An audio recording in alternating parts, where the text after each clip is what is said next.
আপনি যে রোগী দেখার পাশাপাশি এত ভালো নাচতে পারেন সেটা কিন্তু আমার জানা ছিল। সবাই নাচতেছিল তাই ভাবলাম আমিও গিয়ে পার্টিসিপেট করি। সবাই যখন নাচছিল তখন কিন্তু আপনি পার্টিসিপেট করেন নাই। যেই যারা স্টেজে যে উঠলো সাথে সাথে আপনি চলে গেলেন। ছেলেটার দিকে দেখলে মনে হইতেছে ছেলেটা বাইচাও মরে গেছে। আমি জানি আপনার মনের অবস্থা ঠিক নাই ভাইজান, সারা তো আর এই দুনিয়ায় নাই, ওকে তো আর ফিরাও আনতে পারবো না। কিন্তু আমার মনে হয় আমরা যদি যারার সাথে আদিলের বিয়েটা দেই তাহলে আদিল সুস্থ হয়ে যাবে। এই ব্যাপারে কোনো সিদ্ধান্ত দিতে পারবো। আমি যারার সাথে একটু আলাপ করে নিই, তারপর আপনাকে জানাবো। আপনার মা যে আজকে আমাদের বাসায় আপনার আর আমার বিয়ের প্রস্তাব নিয়ে গেছে, আমি বা কাকে কি বলছি? আপনার মা তো আপনার সাথে কথা না বলে এত বড় ডিসিশন নেওয়ার কথা না, তাই না?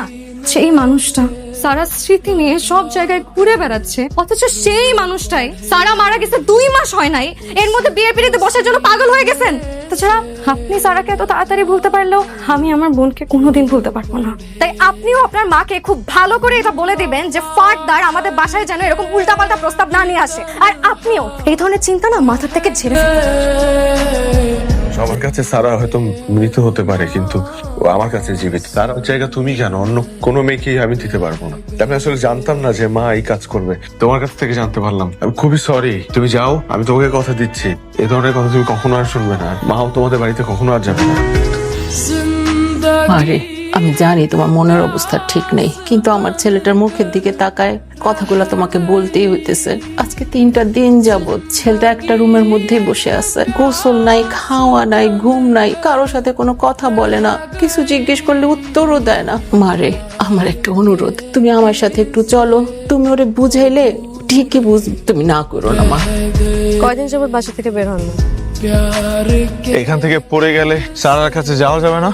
আপনার কি মনে হয় আদিল ভাইয়া, আমার কি সারার জন্য একটু কষ্ট লাগে না? কিন্তু বাবার মুখের দিকে তাকিয়ে আমার যত কষ্ট হোক আমি তো নিজেকে দমিয়ে রাখছি। সারা তো কোনোদিন চায়নি যে তার ভালোবাসার মানুষ কষ্ট পায়, তাহলে আপনি কেন নিজেকে কষ্ট দিচ্ছেন? তাহলে আমি কি করব? What do you expect me to do? She was the love of my life.